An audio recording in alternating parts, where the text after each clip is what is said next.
Yeah, ladies and gentlemen, welcome back to the Intel Extreme Masters. We're about to see ESC Ever go up against Royal Never Give Up for a spot in the semifinals. And I am joined by the CEO of ESC, Song. Welcome. I hear you're very, very close to the players. What was their reaction like after beating Team Solo Mid? Well, first of all, thank you. I'm very glad to be here. Well, we never expected to be the winner of the match, but we always try to be, believe in ourselves and then try to do the best that we can. Well, you say it there yourself, always try to believe in yourself, because before that game we saw you as the underdogs. Maybe a lot of people still see you as the underdogs. How have they changed in your mind after winning IEM? Well, I think we haven't been changed yet, but we are still underdog. There is a long way to go, and we know every single player of the team realized that they have huge potential to realize. So I think our mindset is still humble, so we are still underdog. Still the underdog in this one. I know that a couple of players on your team is the first time traveling overseas, coming here, and it's been a big adventure. How have they lived all of this? Oh, well, I like to point out our new mid temp. He joined the team less than 2 months ago. It was his first season. It's his first time traveling abroad. So it's been, it was like a long trip there, but he was very excited to, play against reputable teams like TSM and Royal. So it's a good experience. I'm happy for my players. Well, it seems like it. Thank you very much. Good luck in the upcoming matchup. And now back to our analysts to preview the game. Thank you very much, Sharks. And we will be jumping into the upper bracket decider match. It is a best of one with Ever on the blue side taking on Royal Never Give Up on the red side. Let's take a quick look at the bracket to show you how that has played out and what the complications or consequences of the next two games will be. The winner of this best of one will advance to playoffs on Sunday. And of course, the loser will drop down. And TSM versus Origin will be a best of three. And the winner of that will face the loser of this series. So there's two best of three still to go. But wait, there's more. Because if you want to track the picks, the bans, the scores, the up-to-date stats, news, and anything else league-related, check out the Score Esports app. It's available on iOS Store and Android. Let's jump into Subtle. I know, I just wanted to try it to see how it goes. If I want to see that again, do I use plays.tv? That's it. To replay this exact moment? So we're going back to the Score Esports? See? I love it, boys. Synergy here, synergy on the desk. Ever versus RNG. We're 2 for 2 as far as looking at team strengths and weaknesses, and the teams aren't showing anything to surprise us. So what are we expecting for this game, Crepo? I mean, both of them have shown just really good team fighting. It was enjoyable to watch what RNG did with the hard engages in that component, and then whatever did by layering the CCs, the Bard into the TF, into the Nautilus. But both of these teams kind of lost the early game super hard, and that is their main crux here, just the overall approach. I think lane swaps, macro, is that what it, are they bringing that to the table? Ever normally is a fine lane swap team. I wouldn't say they're the greatest at it, but they're definitely better than RNG. So I'm looking at Ever, obviously, getting that lane swap. We're going to say time and time again when RNG plays, because in standard lanes, these guys are super scary. When it comes to also the pick and ban phase, I feel like both teams got very good pick and ban phases. So I really respect what both of them were doing, setting the trap in the Origin game and then countering completely with Gragas Brom. Ever as well got every comfort pick they ever wanted in their composition. Sean's actually tweeted out earlier today. He's the coach from Vitality over in European LCS, and he said, well, Ever has one of the best pick and bans in the entire world. Just going to check out if that holds true. Now, I really hope that I remember that tweet correctly, but I'm pretty sure he actually did that, yes. He did say that. And Sean's from Vitality actually has a surprisingly solid pick and ban himself, so that's a compliment from obviously a great coach. Yeah, no, we need to see how the pick and ban and then obviously this early game plays out. Origin had a great lane swap. They punished RNG. We can somewhat expect Ever to do something similar. Do you think that's a fair statement? And if that is the case, if that is the way they want to go forward, do Ever have the player ability or the macro ability to not make the same mistakes? Because they were throwing themselves at TSM a lot, and then TSM maybe let themselves get caught. Yeah, I think individually, Ever is going to be too weak. to take a standard game into team fights against RNG. Like RNG was so good in fighting. Yeah, in the that last turn at the Baron when Zhao Hu and Whoosh kind of like, you guys, I think it's time to turn this team fight upside down just the instead of the synergy. defensive flash. That for me highlighted that Ever will probably get wrecked because they won't make the same positional errors that TSM did in some of these fights where Yellowstar would just go in, guys, I'm peeling, and everybody was sitting in the back attacking the wrong targets for no reason.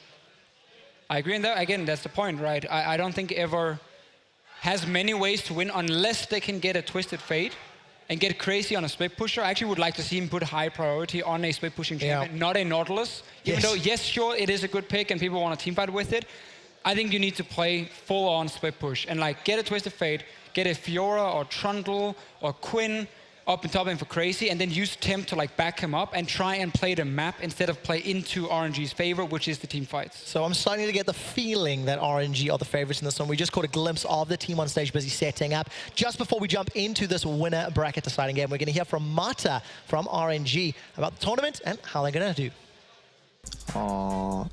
그냥 리그를 하다 와가지고 그 IEM 준비를 그렇게 많이 하진 않았는데 최선을 다하고 뭐 열심히 한 만큼 하면은 충분히 좋은 성적 낼 것 같아요.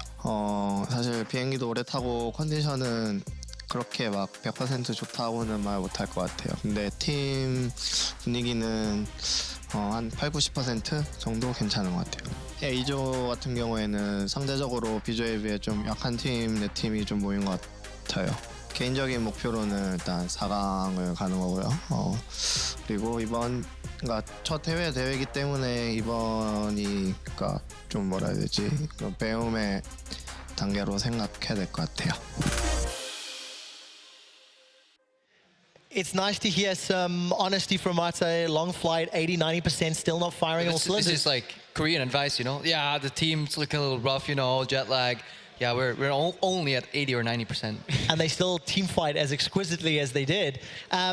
RNG obviously looking very strong. If they win this, they will advance to top 4. Playoffs will be on Sunday here for the tournament.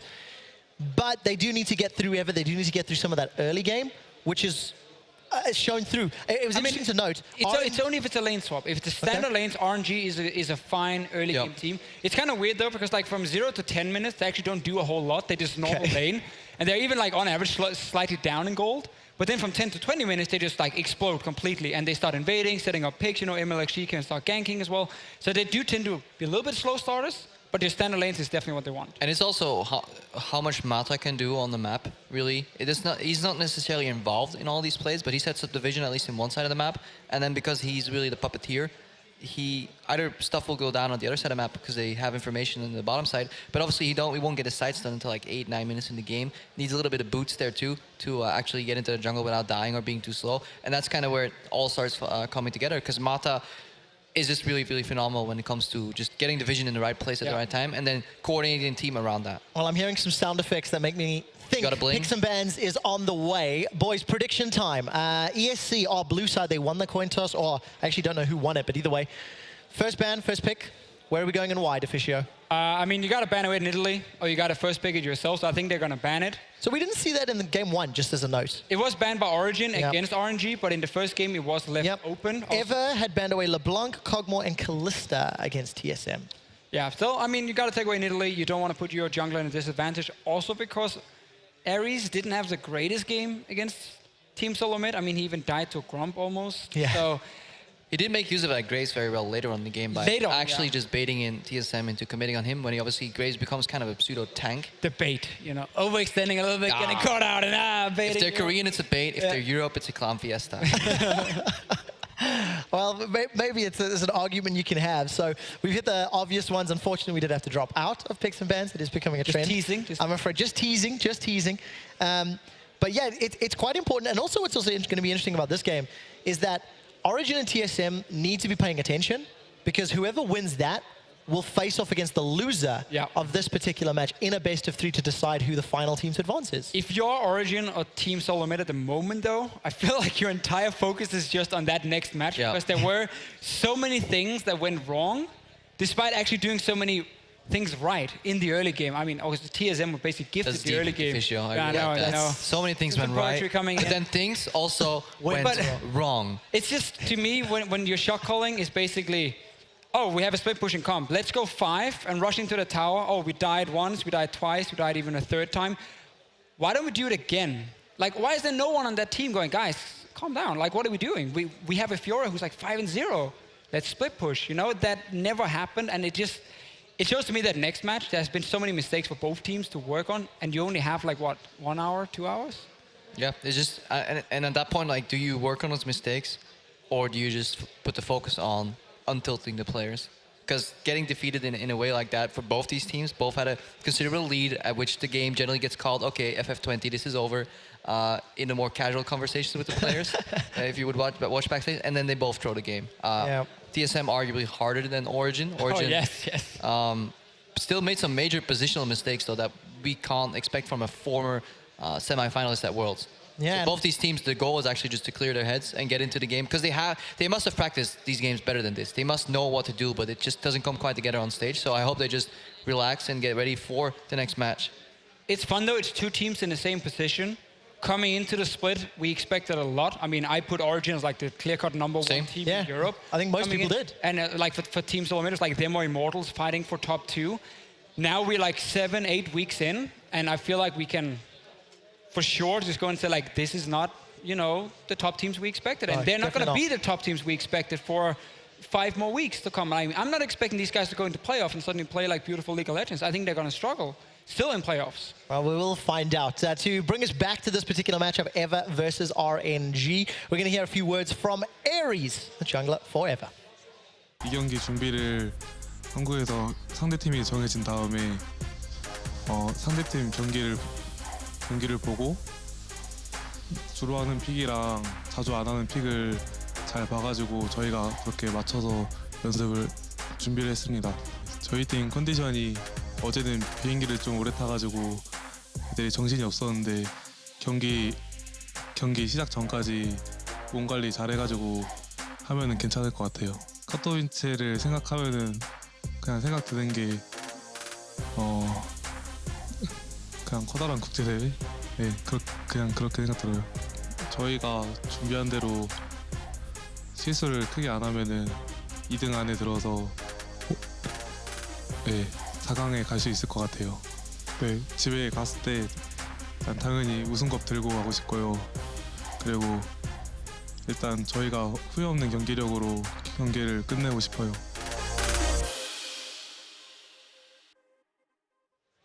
And it actually looks like we've located the start button. It was hiding, so hopefully soon we will actually get into picks and bans. Do you think it's a fair statement if we don't make mistakes? It's a definition statement, you know? If we don't make mistakes how is that my and statement? we play as if we have practiced, then obviously I've never said that, ever. They were ahead, and then there were mistakes, there were good things. I'm just saying they had good starts, but then had terrible mid to late games. Now you're committing to actually something that's a bit more factual and stable. I mean, I was trying to be nice. Okay. It didn't work, clearly. No. Mitch buys into everything I say anyway. Yeah, exactly. You messed up the delivery on that one. But, you know, Ever saying that they somewhat expected to take second out of the groups, which was also quite nice because that obviously means that they have assumed that RNG are going to be the stronger of the 2 teams, which is what truthfully everybody felt in Group A, unless a surprise or a shock happened, that these were the 2 squads that were going to advance. Where do they look to from now, after a game, after a bounce back? Because they've had less prep time than their opponents. RNG or? Ever. Ever. You look at this game and you say, like, how can we play around what RNG does well? Again, we talk about lane swapping, or maybe get like a Bard pick and a super strong 2v2 lane and try and bully them. Potentially, I think Bard is actually a good ban against Ever because he's so good. It just changes the shift, like, or the way you approach team fights entirely. Just the fact that ultimate can come out and that his team's actually able to play around him, which is the biggest change in a lot of Bard players. It's like, yeah, I know what to do and I know how I want my team to act, but then suddenly the team obviously has very little experience, and you could definitely see that Ever were full on in synergy with that Bard pick. Yes, they were. Before we carry on with picks and bans, you can see that Ever have removed Zed and Nautilus, Callista, and Alistair have been taken away by Royal Never Give Up. So at least D-Man will be happy that Nautilus isn't there, and maybe Looper's going to play something a bit more aggressive in that top lane. I mean, this does tell me that Crazy wants to play a pure split pusher this time around, or at least there's a higher chance he's going to aim for it. Zed being banned is purely because it is a possible last pick against the Twisted Fate, which then, funny enough, gets banned away by RNG. And they want to put Mata on Braum. So they do seem comfortable with him playing a disengaged support. They just don't want to get picked off. That's why they ban out the Thresh. The Z first ban for me is a little weird though. Italy is open for MLXG. Yeah, but they don't care. If he wants to play. We're not in the West here. Ever first picked Graves. It's been banned in the other games though. They stole the Bard. It went unbanned, unpicked in game 1, and it was first pick Graves for Ares, and then obviously on the reply now, Bard away from Key. It's all irrelevant. They stole the Bard. What is he going to do right now? Now he will have to play Braum. Yeah, because they actually banned away Thresh, which is another pick he plays, so Braum is probably going to be the lock-in for him. That does build up a quite strong potential siege comp, especially also if they play Graves again, and you can see with the Ezreal pick, they're kind of like just setting up, okay, 380 carries, we're going to pick Braum as some disengaged support in there, and then just have like a split push in top lane, and you have a 1-4 setup, where if you get to a tower and there's no hard engage available, you will destroy that tower. The problem is there's a Lissandra and Bard already, which starts fights really well. This is one of these instances where a team reveals their hand very early on and just relies on the fact that the other opposing squad would kind of can't do anything about it anymore because they can't pick the Braum, which is the traditional counter to these heavy siege. RNG is getting everything. Then they go, but RNG go for the Nidalee here. But if they don't find really the hard engage, though, that Nidalee doesn't offer much into a poke siege comp, though. You have Bard and Lissandra, though. To me, that is plenty of setup. Bard ulti into TP coming from a Lissandra from a side lane, or if she's the mid lane or wave clearing, that's your hard engage, and you're gonna have so much pressure in the early game because Nidalee is so good. In the start, and MLXG will be in your face over and over and over. Graves has received quite a few nerfs. Yeah. He's not as strong in that early stage. He's still good, obviously, mainly just a very good team fighter at this point. So would you say it's fair to say at this point both teams have got tools to counter their opponents?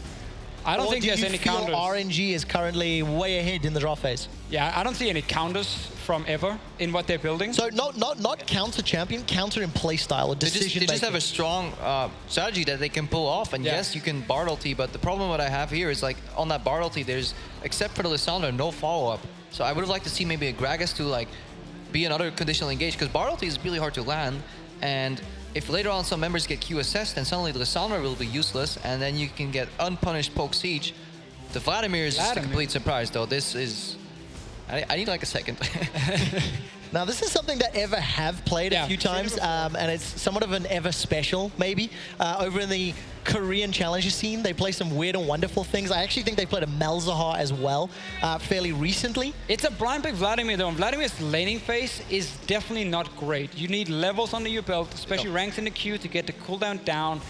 You don't really have a whole lot to offer the first 15, 20 minutes almost, and with the likes of Quinn and Fiora and so on available, you have a losing 1v1 now. It's obviously looking like a lane swap. Yeah, but Vladimir in the lane swap? Yeah, that's actually also sounds bad. ultimately horrendous. So, like, I mean, look at got the team. bad and bad. No, I agree. I'm definitely like, not disagreeing here. Like, don't get me wrong.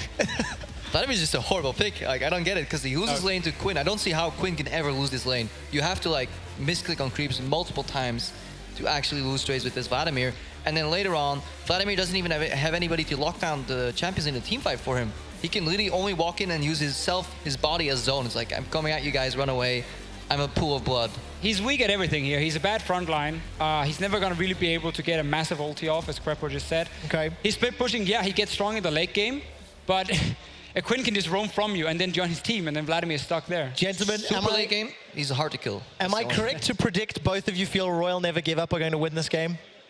Up until the last pick, I thought I was rooting for Ever, man. I had this like triple siege, Braum in the middle, the Bard force bait. But yeah, I think RNG will win this. All the build-up, you're like, yeah, well, it's still... I mean, definitely if this is standard lanes, RNG is going to completely stomp them. Like, they have stronger 2v2, stronger 1v1 top. If it is a lane swap, obviously, depending on how much they mess up, I'm still not buying it. I think they're going to take the game. Well, there you go. Analysts have predicted it. RNG to take the game. We're going to head over to the caster desk to get us into it. Thank you very much, gentlemen, and welcome to the commentary desk. If you don't know who I am Uber. I'm joined, of course, by Monte Cristo. It's a pleasure to be here. I tell you what, on the desk, you look very, very happy, of course, with the results. Everything kind of played out the way you thought it would. Well, I think Royal's going to give, take the win here. I do agree with what our expert desk was saying. I've seen the Vladimir before from Ever. It has not impressed me, and I think they're going to have a lot of trouble if these standard lanes do end up taking place. Well, there they are on your screen. It's ESC Ever and RNG. We're onto the rift here, of course, ESC, starting on the blue side. You voiced some concerns, Monty, early on here, expecting maybe that we might see ESC go for a lane swap here. Well, they have to do something, and Vlad isn't great into these lane swaps, but I think it's the only way they can actually survive. We talk about Royal and their ability to play these standard lanes and absolutely dominate them. I think the key is whether Ever can actually set up this siege, because one thing that Royal may have some trouble with, actually, is clearing waves where Lucian is not. Of course, the relatively low range on Lissandra Q means she has to walk up. It can provide opportunities to poke, and with 380 carries, that's a real threat. Well, Xiaohu does have the potential to do a bit of split pushing and wave clear himself, but obviously not as abundantly as some of the other champions we've seen so far here. So far, we can see that Lupa's headed up towards the top side, and Marta and looks to just set up here as well. A Wushin, as I've been informed his name is correctly pronounced. No really deep forays here. This is probably the first push we're seeing forward. It's Loken and Kia making their way towards the jungle. Yeah, but the lane swap has been sniffed out right now. We actually are going to see Looper recalling immediately. Deep wards coming in from Ever as a response, but the wards at the choke doing some work right now, and Ever actually going to walk around. They're looking to see if the lane swap is there and whether they can punish this. They'll probably just take the small Krug and back off. Nope, they're going to do the whole camp. So nothing here to actually stop them at the present time, and they are actually going to successfully lane swap the recall from Looper just to join up with his jungler, but he's going to be a little bit delayed.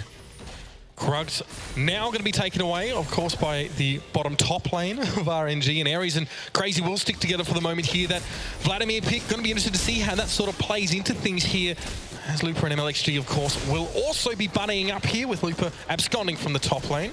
Yeah, and this is an interesting start to this lane swap, because we do see the Nidalee and Quinn from Royal. They're going to go ahead and take that Raptor camp, which means they are going to be a camp ahead just because of the way that we are going to see the invade going down. Also, since the Krugs were taken, it's just a little bit more jungle here for Royal early on in this game.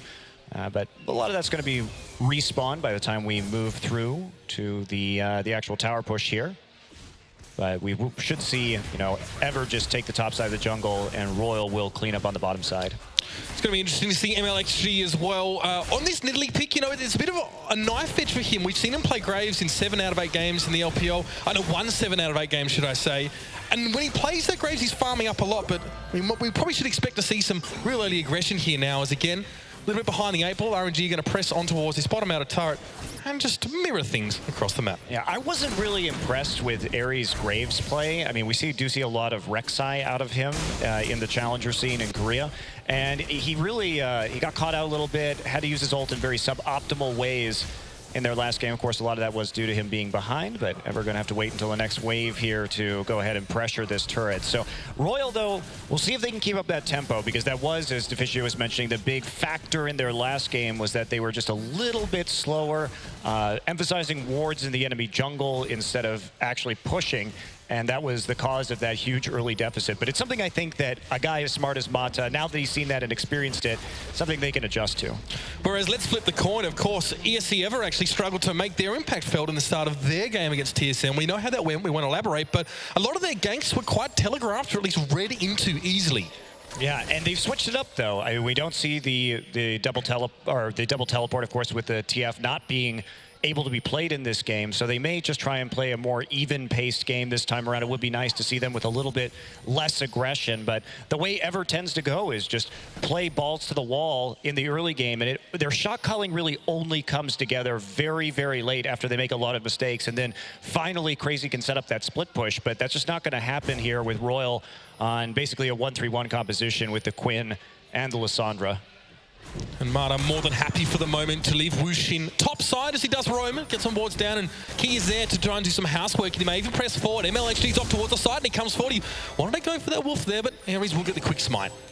We are going to see a 1v1 in this bottom side. Sometimes, actually, teams in Korea, most notably the Rocks Tigers, like to do this with Ezreal, which is in a lane swap situation, they'll go ahead and leave the 1v1 and not push it, because he's going to need to stack up that tier, and then they swap usually Gorilla up into this top side. So this is usually, but we're going to see a TP coming in. Oh, this could be a bit of a Lupa special here in towards the backside of Xiaohu, though, coming forward. He wants to try and lock up Key. Crazy Ares, 3-man snare, and First Blood. He's going to go over towards Marta. It looks looks like ESC, they're not going to press forward onto this one any further. Yeah, and that's a great response there from Royal. They're going to punish the freeze in the bottom side with a very aggressive teleport into that top side. And because Key and Ares were not there underneath the turret to defend the dive, there was no protection, and that's an easy first blood. Yeah, we have seen teleports deep go wrong for RNG in the past, but this time it's all coming up good. But there's going to be a teleport towards the top side. Crazy is going to set up here. When you saw RNG were off towards the side, but with the minion wave quite low, they'll back away and allow Looper just to give some ground. All right, so interesting stuff. Now, Ever has come out at a gold deficit because of this, as we are going to take a look at this. I mean, just a great cutoff there from MLXG and Mata. Pretty easy just to get the claw in. 3-man W, Ever grouping up a little bit too much right there, and pretty simple kill, all things considered. But Ever actually sticking around right there and waiting till the TP completes to actually defend that turret. And Loken now still just sitting with this freeze. Now, it is worth noting that he has fallen a bit behind on CS, but it should be useful for him to do this as long as that turret in the top lane doesn't die. They may be able to sort of squeak back a gold advantage eventually from the farm. Well, Ares just making his presence felt there, coming forward and just keeping MLXG honest for the moment, as RNG already looking to try and forge some advantages where they can. Another little bit of a weird lane swap scenario. We actually see this more from Chinese teams, actually. Chaogu, RNG, another one team who sort of doesn't even like to go for the swap most times. But Mata does want to head topside. Crazy already looking into that one. Going to be able to back away. It's still, though, going to be another wave before Lupi can have that top outer turret. Well, the problem with this Vladimir right now is, does he have great wave clear in the late game? Yes, he does, but you actually have to get some levels into that Tides of Blood in order for him to have it, and you're usually so fixated on maxing Q in the early game, that's not going to happen. A little bit of skirmishing here.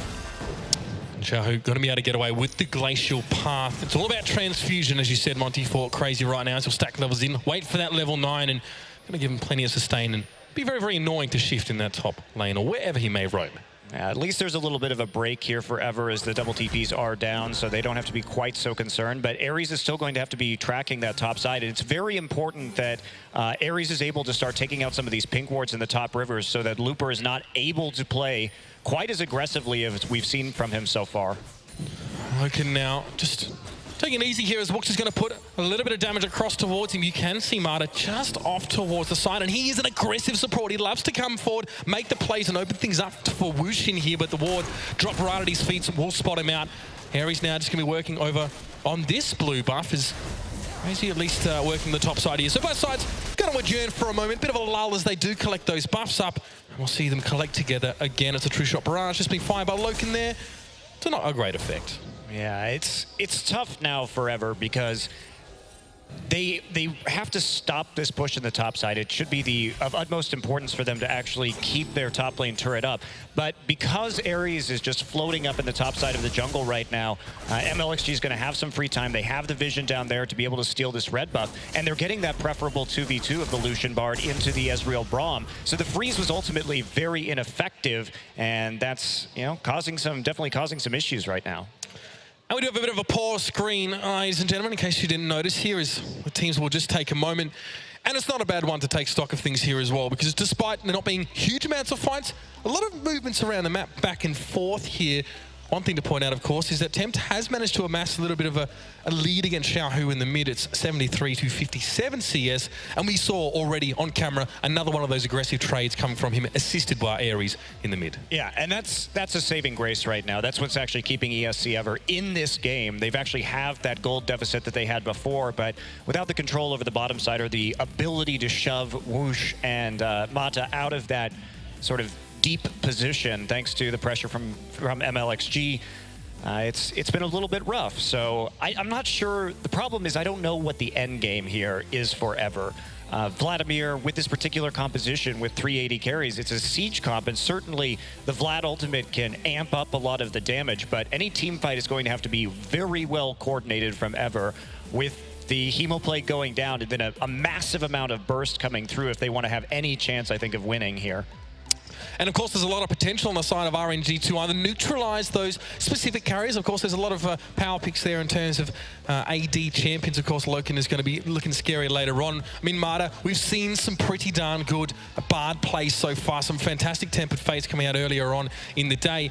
Marta looking to, again, make those plays. He's known as an aggressive support, but Tempered Fate, of course, he can pacify some of ESC and actually help him pick off those primary and very, very important targets as well. I mean, Looper as well, what's his impact going to be, do you think, heading forward now? For the moment, not seeing a lot of roaming, not seeing a lot of him trying to set stuff up, but just amassing a bit of gold. Well, he has to be the split push winner because Quinn is just not great in the late game and will be susceptible to the burst. And I think Ever, if they can get late enough in this game, if they can actually press up to the point where they have multiple QSSs, multiple Malmortius to deal with the magic damage coming out of champions like Lissandra and Italy, that's when they may be able to come back into this game. But I don't think this draft has done them too terribly many favors. You know, we were discussing this here, but I was actually really hoping in the last round of the draft we'd see Braum and Gragas, and then Graves flexed into that top lane role so they'd have a little bit more pressure, but unfortunately that's not what we got.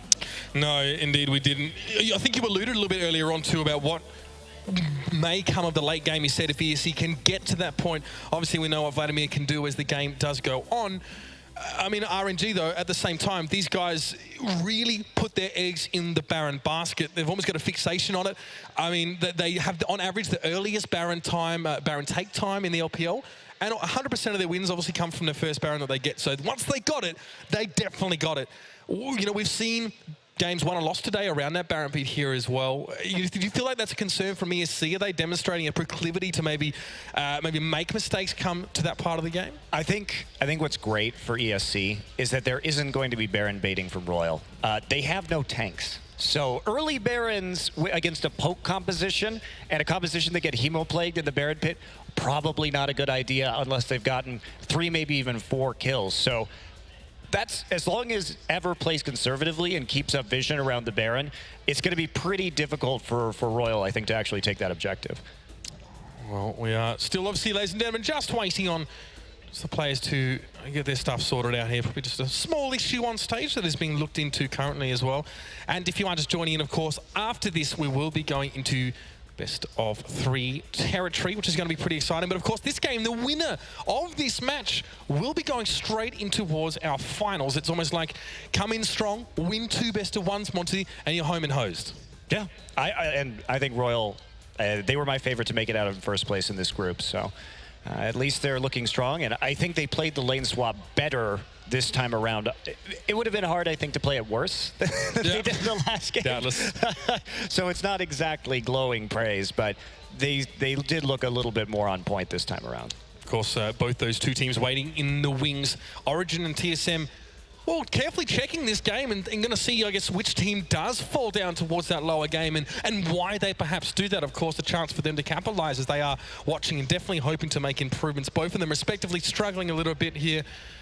And again, I want to see more as well, what we're going to see from the Marta MLXG double jungle, if we're going to see them 2 go together at any point. Of course, you can see that has actually been a weaker point for RNG, is those 2 going together. There's a tendency for MLXG to get ahead of Marta and actually be caught out and make some mistakes. So despite, you know, by all accounts, RNG having a fairly squeaky clean start to some of those games as they ramp towards the Baron, that might be an issue for them, especially as Marta does want to roam this game. Yeah, and there is also sometimes overcommitments from Whoosh. Just getting too far ahead and getting picked off in some of these team fights, diving too deep into the enemy composition. So looks like everybody is chatting up a storm there.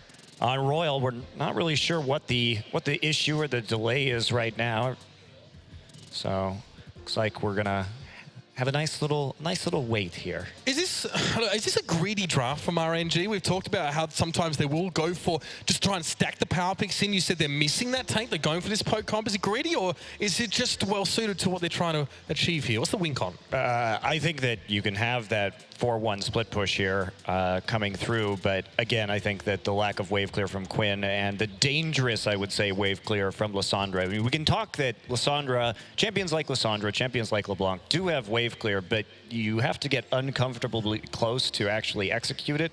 And when you're dealing with an Ezreal and a Corki, that can be incredibly painful. So it looks like we are having an issue, perhaps with Loken here on the side of Ever. So hopefully we can get that resolved nice and quickly.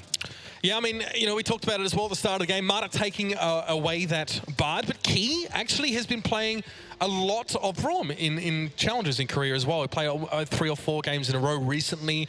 Obviously, they did lose to MVP 0-2, which wasn't really a stellar performance from those guys here, but obviously taken away from that one. Key back on the Braum, and we're back in game, ladies and gentlemen. Let's do it to the Rift here. Still early stages, only about 9 minutes in. We'll have to wait for these guys to just go for it. Aries finally back on the bottom side of the map looking for his red buff. Of course, that was taken by MLXG, so it's just a vision clearing game right now. Should find that ward after he does smite that red camp, or the Raptor camp rather, eventually. So it's like we're going to see a little bit of a freeze here from Looper in the top side. And this is the time, though, we do have some pressure for Ever, and we'll see what they end up actually wanting to do with it, or whether they're just going to continue pushing forward on the bottom side of the map now. Very defensive pink warding from Ever. Seeing Xiaohu just pinging towards mid as well. MLXG not too far away, of course. MLXG actually has a lot of the gold distribution compared to average on RNG skewed in his direction. He does want to get that farm. He wants to get that gold so he can really go nicely in towards the mid and late game. And what better champion, of course, than Nidalee. Not a lot of early action from him, though, in terms of ganks. Obviously, still that one kill that actually went across to Marta in that first little fight here. We are going to see backs here for Key and Loken. I'm going to head on home, and to be fair, this is far more sedate, I guess, in the early stages than many people might have expected. Yeah, I mean, we do have a lane swap, though, so, and usually it's what we see from Ever is once we start to see the ultimates reached across the board, Key may lagging a little bit behind in that department, but they also want to scale. I mean, going hard with this Ezreal early can be a little bit of an error, and they have to be careful, too, because now both teleports back up for Royal, and Ever is just, this is very different than the playstyle that we saw with the Twisted Fate in the last game, and instead they're just playing it very, very passively, not really looking to make any kind of plays. Yeah, I mean, the little freeze that Looper set up on the top side as well seems to be starting to pay dividends now. He's almost got that 20 CS lead on his lane opponent of Crazy, who is actually being very, very careful about where he goes. Of course, it's the point of a freeze. And I mean, that Vlad can't really get to grips with those minions in the top lane for the moment here. Now Marta and MLXG towards the mid side here. There's a ping on the bot lane as well. They know Loken's down there. I don't really know if they're going to try and turn the heat up here. Ultimates are up for most of RNG and ESC. There's level 6s are coming in, so we can expect to see the fireworks start pretty soon as Crazy does pop his head back up top, but is quickly sent packing. Yeah, and that CS difference really start to rear its ugly head. They've actually swapped now Lissandra down into the bottom side of the map around that turret, and they're having Whoosh here. They're actually afraid of the grouping now in the mid lane that can occur because, of course, they are all pushed backwards. Yep. So there is a possibility they could go, it'd be a little bit early to siege on this mid lane turret, but I like what we've seen Ever do, which has been slowly clear out the wards on their side of the jungle and then push up with some deep vision of their own, but they're not actually capitalizing on it. Now they've lost pretty much everything that they've spent the last few minutes doing, and MLXG just going to use that in Italy to take a solo dragon. Let's see, wards being cleared as well. Marta is doing a little bit of housework around that one, and ESC, well, they're going to respond, well, they know, with a very, very healthy Rift Scuttler. And Aries will pick that one up here. So RNG as well also do like that Rift Herald. So don't expect that to be sat and left alone for a while. They do like to just push a tower down in a lane, then go for the Rift Herald, then maybe push mid or something. But here's Xiaohu bottom. So for a pink ward is continuing to try and push this one. Yeah, and he's going to actually be able to get this turret here pretty easily. You see the Thunderlord's proc coming through. And there it goes, just to the minion wave.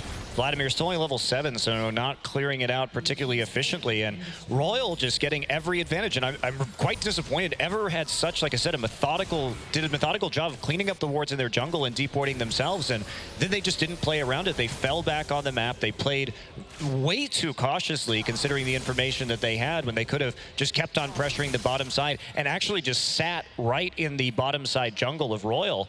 See a little bit trading action here.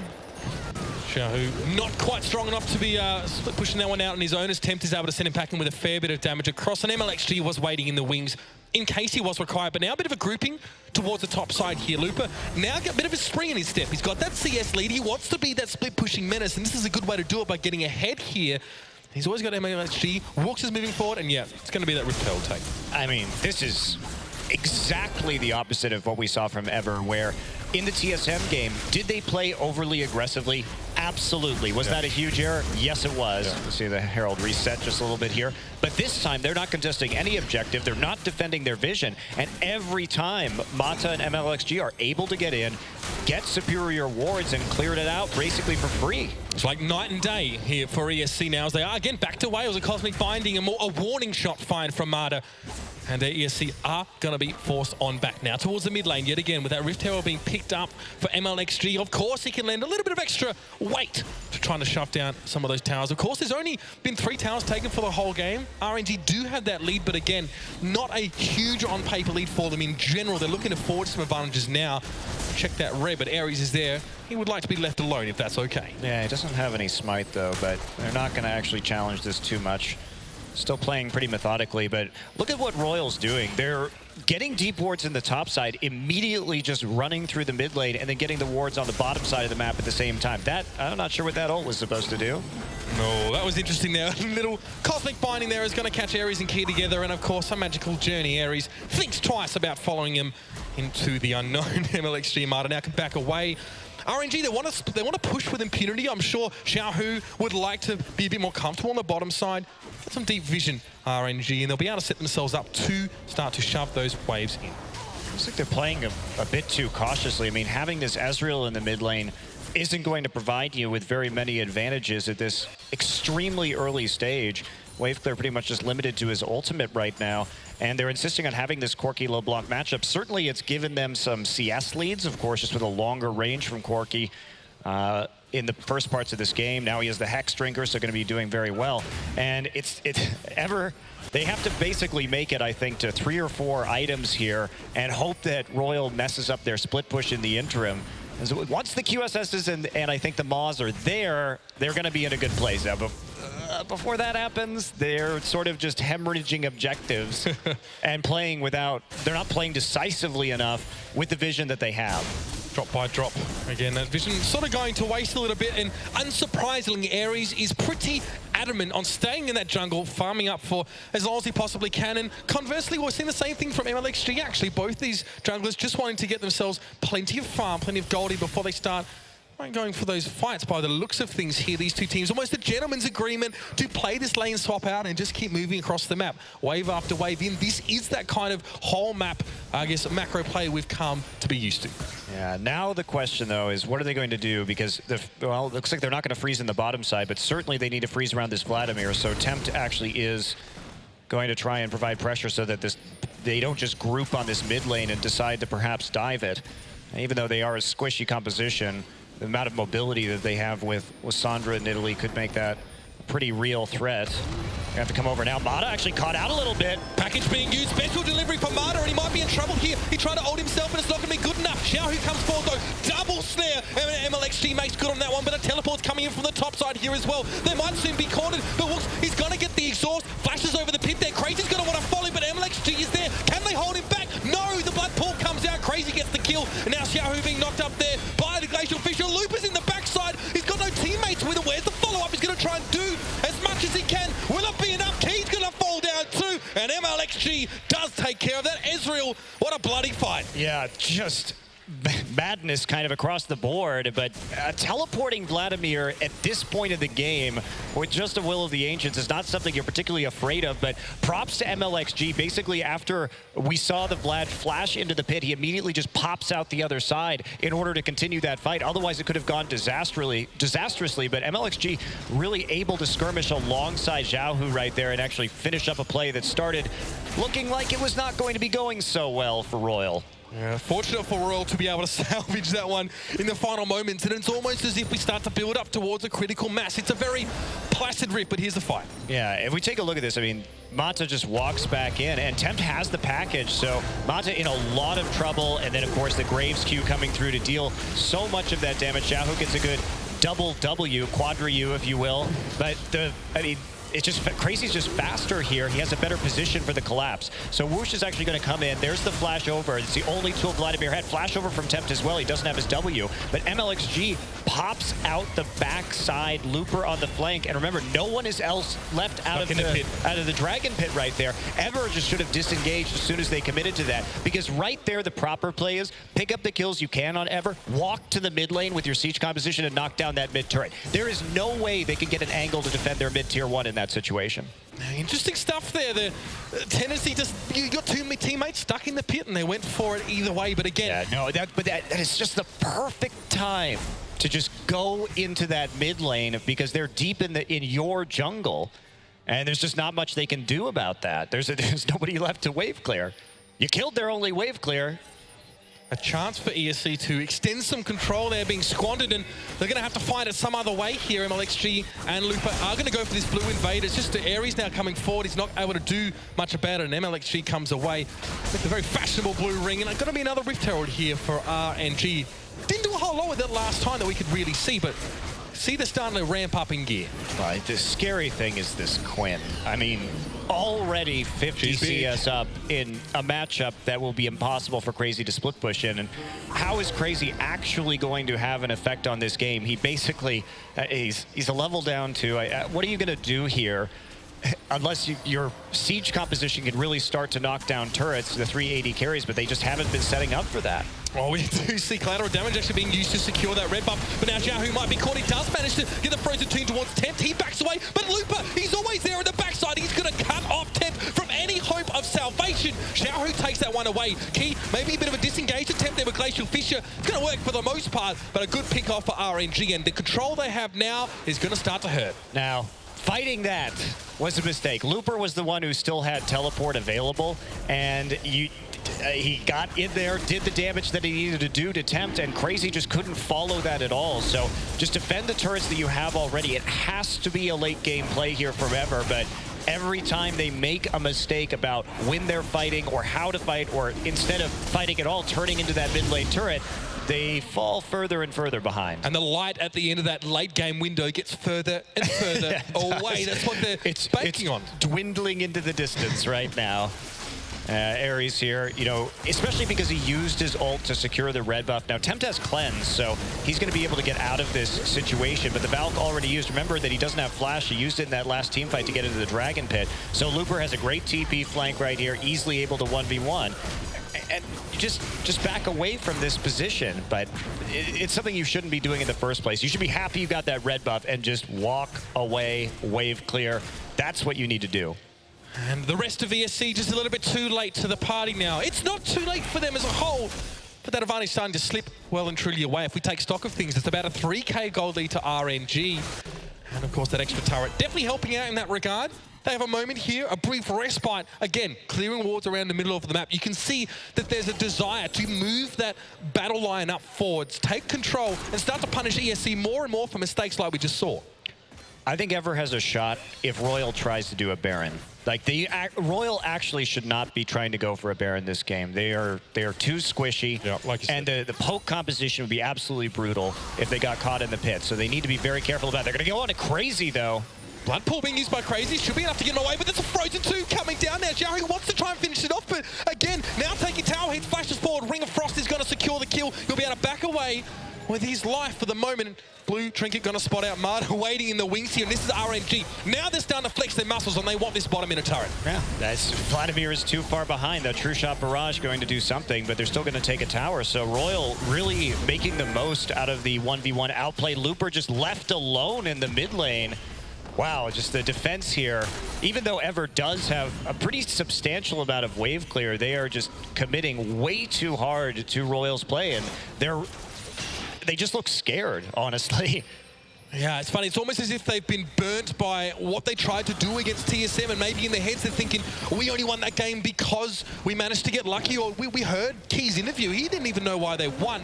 It'd probably help if ESC did know, because right now they're looking very different, and they're looking far more reluctant to actually try and exercise their presence across this map. No matter what lane or part, they just seem to always be on the back foot, and someone always left behind. I think the pendulum has just swung way too far the other way. They've gone from sort of mindlessly aggressive to mindlessly passive, And you don't want to be anywhere in the mindless category, but certainly never in one of those two extremes between aggression and passivity. So they haven't been able to use any of their power spikes. We're seeing them with a lot of items that could be very useful right now. Ares now moving to the Maw, also has the Hex Drinker. They've got the Corki with the Trinity Force. They have the Muramana onto Loken alongside the Iceborne Gauntlet. They need to start doing something and grouping to Siege, but they don't have pressure in order to do that because this Vladimir is too damn far behind. And you can see Ares' mindset, how keen he is to farm over fight when he's going to use collateral damage to secure that red buff and then obviously give up a teammate in the process. Looked like things might have got a little bit close for comfort there, but Looper again, he's looking for crazy. He doesn't have a tower to hide under. This could be ugly for the men. He's going to try and back away. And of course, being Vlad always has a few escape tools at his disposal. Yeah, it does, but he only has a Rylai's now, so he's building actually to peel in team fights, but he also has no armor from the Zhonyas in order to actually deal with this split push. So it's sort of something he's going to inevitably rather lose. Oh dear. There's the Tepid Fate coming on towards Key, and he is caught for a second. Where's the follow-up though? A Cosmic Binding, no stun. There comes the Glacial. Fisher, he backs away. Xiaohu going to use that Zhonya's Hourglass, but Looper might be the focus here. Good true shot barrage, but Xiaohu read that well. Did use his ultimate there. Wushin takes down Key. Now Wushin trying to back away. MLXG doing the same. Hemo Plague ticking on him. We'll have to see if he can survive it. Looks like he can as Marta takes the trip out. And ESC, all of a sudden, get a little bit of a pick, and they might be able to work this turret down. Yeah, they actually used their TP advantage there in order to make that play. But most importantly was that Crazy actually got the shutdown gold onto Xiaohu, which is absolutely huge when he's so far behind. So we look at the start of this, and they try and actually lock down Key here. He's the only one because Loken just goes ahead and flashes out. So at this point, the Bard ult's not going to be doing much. Unbreakable comes out immediately thereafter. Xiaohu is way out of position right there, and they're trying to fight poke with poke. The problem is those 3 AD carries are going to be more dominant in this situation. It was a really good flash to have a 4-man W, but there just wasn't the follow-up. The poke had already come through, and the lack of tanks there is, I think, is starting to hurt Royal. They don't want to be committing to these team fights. They just want to split push. They shouldn't be drawn into any kind of engagement. And they were. Marta tried to set things up there. It wasn't a pick they were looking for. They were looking for more than one. If they could have, obviously it was just Key that got caught, and obviously things were turned on the Xiaohu pretty darn quickly. 4 to 7 in kills here, and that gold lead actually is still considerable as RNG were able to back away, not losing more casualties than they did. I did see MLXG was incredibly low. Speaking of the man, he's going to have to back away from the jungle here as ESC now decide to plant their flag. Yeah, the last tier 1 still up in the bottom side. Ever trying to play around this Vladimir, thinking that maybe they can get a little bit of farm on him, but that CS differential continues to grow in favor of Looper. He can just be out on the map so much more. Another again collateral damage used, but nothing gained. Well, it looks flashy. I'll give him that. It does. He gets the style points, but unfortunately, if you want a team fight right after that, that may not be the wisest idea. And they're just going to check that right there with the Nidalee Spear, get some damage down, but they're going to have to back out. And TP actually coming in. Oh, wow. They're going to try and corner them. Yeah, we're going to see what, I think it was Looper trying to get there as well. Tempt is not there. And there's Marta wanting to chase on him. They may have caught him. He's going to Valkyrie over and towards a red pit. But here comes the chase. The culling comes out. Ares is at least there. But look at that. How deep does Xiaohu want to go? He's caught up the backline really nicely. But Loken goes straight in for the throat. He gets on towards Wushin now. And there's the Tempered Fate. Locking up Xiaohu and Ares. Looper off towards the side. But a double kill coming out from MLXG. Xiaohu wants to come forward again. This could be nasty. Looper is in the mix. Looking for Crazy. The blood pool got him out, but not for long enough, and that's the ace, the triple kill for MLXG. And that was a great collapse coming in because Tempt wasn't there, and because of the positioning that they were able actually to just siphon Tempt off the side, and that meant that everyone from Ever had to come into the jungle in order to actually fight this. They're very concerned with what's going to be happening to them once the TP, the double TP actually comes through. So Tempt gets caught out, he has to W over, and the best thing Ever could do here, you cannot fight in the jungle against this Lissandra and this Nidalee. And great positioning from Xiaohu, zones them out from on the side of this fight, and these little skirmishes just working in Royal's favor. They have so much mobility with the Nidalee Pounce, of course the Glacial Path to get over all of these objectives, and it was just divide and conquer there from Royal, and Ever just should have let Tempt die and just tried to run out back down the top lane. Loken went very deep into that one as well. He tried to 1v1 the back line, and well, it worked out a little bit, but again, Sandra able to keep so many of ESC busy And now again, a lull. RNG probably happy with that one. When we said ESC, they want to use their globals off cooldown. They want to get the teleports in. RNG displaying that same tendency there. Both their mid laner and top laner using the TPs at the same time, just to create the fight. Yeah, they set it up nicely, and it really was the interception of Temp there and blowing his flash and his Valkyrie before that fight even began that turned the tides. But Xiaohu, again, just showing up. His positioning has been very good on the Lissandra in these team fights. Even in the fight that Royal lost in the mid lane, he still was showing some prowess in terms of just landing those big Ring of Frost. Generally, Xiaohu getting fed less gold than the rest of his teammates on average, but he's a great enabler and initiator, as we saw there. He kept Tempt very busy, but now, of course, it's 6 kills to 12, and RNG a little bit back and forth here, of course, as RNG able to make good on that last fight. Teleports are, of course, now on cooldown, but both teams just posturing towards this Baron a bit. You saw the blue trinket being used on that one, as the teams just want to make sure it's safe passage. I think it's Ever. They just have to hope that they're going to try and all in on this Baron and throw it in some fashion. But Royal has these opportunities. There's still no armor on Crazy. Yeah. He has nothing. He built a cowl. I just have nothing to say to that. Like, how are you going to stop this split push? You can't. So Royal just has to play this game until the TP comes back up, and they're going to be in a even more advantageous situation. And this is just what Looper wants. Seriously, he's living the dream right now. He got that early farm. He froze deep on his own side of the map, and now it takes more than Crazy to deal with him. He's going to be drawing attention of multiple Ever players towards that bottom side, and that is just compounding the problems that ESC are already having now. Ares even getting a love tap from the Javelin there, at least able to secure blue, but it didn't go towards Tempt.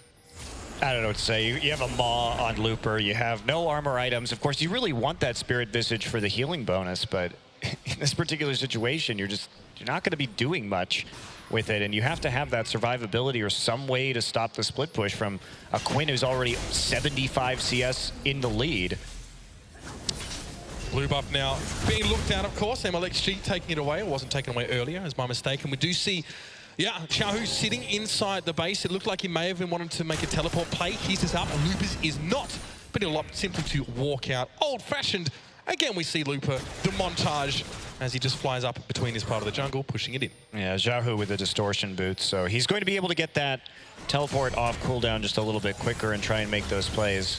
Certainly, he's looking forward again. They really just want to force the issue. This is smart from Royal. They know they can't get a Baron unless they get kills, which is exactly the situation that they should be in right now. There's a teleport coming in, I think. Yes, indeed. Looper actually got Crazy in the bottom side, so that's a split push threat. Really showing up. Xiaohu gets in towards the back. He's going to use the Frozen Tomb on himself, and there's Lasagna. And now Ares has to back away. He can't do anything right now. He's off towards the side. Logan's got to get jumped on by MLXG, but he's not that tanky right now. A little bit fragile, but he's still got to survive. Huge play from Wushin. Triple kill, and that surely is going to be a big nail in that Ever coffin. That was perhaps the best thing that could have happened for Royal. You actually kill Crazy, the one with his TP available in the 1v1 in the bottom side, and then you just run Quinn with the use of her ultimate into that team fight, and just a great setup onto these very squishy carries coming out of Ever, and that's probably just going to be the game. I think they're going to push forward on this one as well. 31 minutes into the game, and those death timers are oppressively high for ESC Ever. It does look like RNG. They're pressing forward. They're looking at the Nexus, and they'll have their cake and eat it too. Welcome to the semi-finals. Royal never give up. Wow, great play from Royal, honestly, in that game. We saw them fix that early game lane swap that gave them the deficit. Really nice teleport play and skirmishing it. You know, I just love watching MLXG. He's one of my favorite players in the LPL to watch these days because he's so impressive mechanically, and he works so well with Mata. Just great vision control. Solid play here, but Ever, they have to find that spark again, because I don't really know what this team composition was designed to do.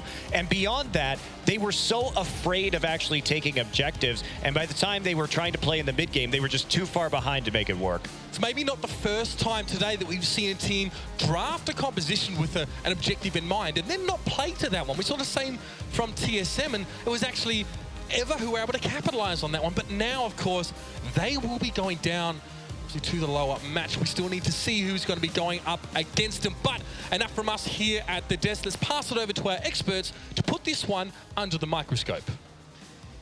So, let me see if I remember. It was Sean's, right? Yeah. Drafts from ESC Ever I'll just are find it. probably one of the best in the world. hope they will show at this tournament? May Sean's I mean, he did say rest hope. in peace. He did say hope. Okay, he did say hope. So blind pick Vlad didn't work. Triple AD carry. I mean, blind pick Vlad would never work in like a million years. It did absolutely nothing. Why are you hitting on Vladimir? Yeah, okay, right. Sure, yeah, I was trying to poke some fun at Sean's, but it just came apart at the seams. Again, we see the strengths and weaknesses of both teams. And does it boil down to just the draft, or is there more to it than just that, Deficio? I mean, I think the draft doesn't help ever at all in this case, because you get the Vladimir blind pick. Quinn gets picked into. Lubo is a great Quinn player.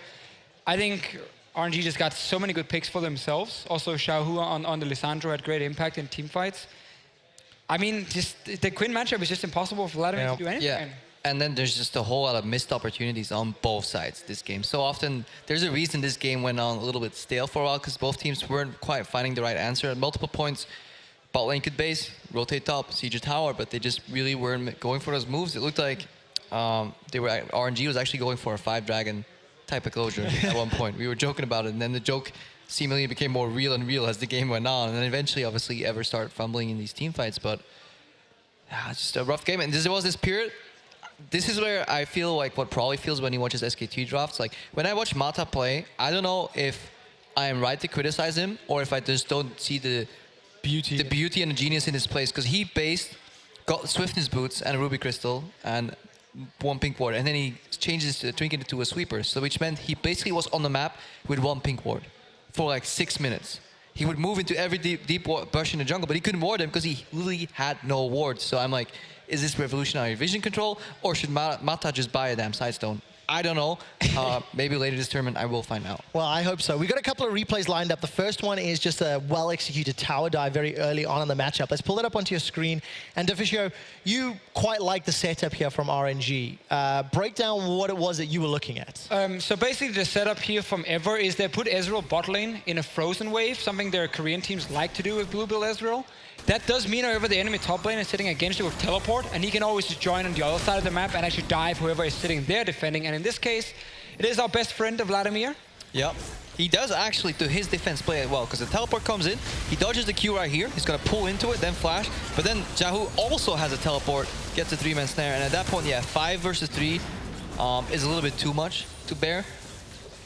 But it required perfect execution. I think they might be used to pulling this play against a non-teleport mid laner, or they're not used to the teleport mid laner with another gap closer joining that fight because they felt like they could escape there. But yeah, it's needlessly risky to do it. Like, why commit for that? Like, why freeze? At least push out your lanes, protect the weak asset in your team. Like this Vladimir, if he's the cornerstone of your composition, defend him. Don't put him down in the dumpster against the Quinn matchup. Well, we'll carry on talking about this in just a moment. Shox is already on stage to chat to the winners.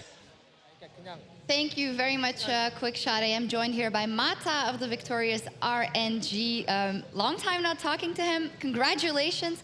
Fantastic victory. You guys are in the semifinals. First, I need to ask you about that Bard in the first rotation. I haven't seen you play it yet this season in the LPL, and we know that Key's good on it. What was the strategy to steal it away? 어차피 LPL에서는 바드를 한 모습을 못 봤었고 지금 여기 와서 키 선수가 되게 잘하는 걸 알고 있으니까 일부러 뺏은 건지. 키 선수가 일단 바드도 잘하고 그래가지고 가져온 것도 있고요. 저도 사실 바드 엄청 잘하는 편이라고 생각하거든요. 제가 키 선수 못지않게 바드도 많이 했고 충분히 잘한다고 생각하기 때문에 바드를 가져왔어요. He said, I know that Key is very good on Bard, but I think I'm also really good on Bard as well. And so there was a little bit of the element that I wanted to take it away from him. But you know what? As much as he's a good Bard player, I am too. And that's why he picked it. And it showed you guys were victorious in the end. You guys have been very aggressive in your play. When I asked your teammate, MLXG, how far you would get, he was very careful in saying how far you might end up. You are a former world champion. Do you dare say a little bit more about you guys' chances in this tournament? 전에 MLXG랑 인터뷰했을 때 되게 조심스럽게 우리가 뭐 끝까지 갈 거다 그런 말을 안 했었거든. 근데 이제는 조에서 나왔고 또 월드 챔피언이고 하다 보니까 좀 더 그거에 대해서 얘기해 줄 수 있을까? 어디까지 갈 것 같아? 사실 저희 팀은 이번 IEM 대를 배우러 온 입장이었기 때문에 그러니까 뭐 우승 뭐 결승은 생각 안 하고 있었고요. 저 개인적인 목표로는 그래도 4강은 가야 괜찮다 생각했는데 일단 가서 마음이 편하고요. 그리고 상대 팀. 아직. 그래서 좀 마음이 편한 것 같아요. Okay, he said actually when the team came here, they just came as a learning experience. They really didn't think of, oh, we're going to make it to the finals or, even get second place or anything. All he wanted personally was to make it to the round of 4, which now he feels very glad that they did. And so, yeah, I mean, he's very happy as of right now to have made it this far. Looking at the round of 4 and your places in the semi-final, you will meet a team from the other group. Who out of Xiaogu, Counterlogic Gaming, Fnatic, and SKT would you rather not face, and why? 누구를 다음 경기 상으로 누구를 피하고 싶어? 사실 피하고 팀은 없어요. 피하고 팀은 없고요. 사실 오히려 만나고 싶은 팀은 SKT 상대로 만나고 싶고요. 왜냐하면은 SKT가 지금 같이 연습하고 있는데 지금 제일 잘하는 팀이고 아마 상대하면은 게임이 재밌을 것 같고 배울 것도 많다 생각이 들어요. He said actually there's not a single team that they want to avoid, but they do want to play against SKT because they've been scrimming against them. He thinks that they're one of the best teams here, and there's a lot that his team can learn from them, so that's who he's looking forward to. A lot to learn, and what it would be in the ex-world champion taking out the current world champion. Thank you very much, and congratulations. Mata, back over to you guys. Thank you very much, Sharks and Susie, for the translations, and congratulations to our first semi-finalists. RNG, I don't think there's a very big surprise there. They played exactly as the team is known to play, and now it's up to somebody else to try stop that when they get to playoffs. But what does this mean for Ever, for TSM, and for Origin? Because now only one of those remaining 3 is going to go forward. Well, it means one of them is going to qualify. Oh, I mean, it's super simple. It's like an right? episode of The Biggest Loser. You know? It's very simple because we got 3 teams here who expected coming into the tournament weren't going to be the top teams. Ever obviously took down Team Solomid, but honestly that game was lost at like 5-10 different moments in the game. It was over. And then the Baron call and the poor shot calling from Team Solomid kicks in. So honestly, Ever might look like they're the favorite now to make it out, but I don't feel like they are good enough that we can consistently say, oh, they will take down Origin and Team Solomid. If it was a couple more BO1s, maybe, but like these decider matches from now on, like after this match has been played, right now with 3 matches in, the remaining matches will be best of 3s. And I don't think Ever can get some leads, but I don't think, like, for example, if they face off against Team Solomid again, I don't think TSM will throw 2 more times, 3 more times here. I say that as they're standing right there. You said that. Team Solomid literally just started. And they all start waving at me. So, oh, that's a different finger. They are going to be getting up onto the stage, and it's difficult because you lose one of these series, and that's it. You're done and you're out. And LCS team is going down. Captain Obvious here with the information. Thank you again. NA or EU. Good to have you at the desk. I know. But you guys at home, make sure you check out plays.tv. It's a Chrome extension. It allows you to hit a hotkey, hit a button, make sure it gives you a little clip that you can share on Reddit, share on Twitter, and maybe you can share your reaction on whether winning, celebrating, crying, or clapping once one of these teams gets knocked out. So check that one out. Gentlemen, I think that about does it for at least this section. So for now, let's head over to an ad break, and when we get back, it'll be the elimination match between Origin and Team Solomid.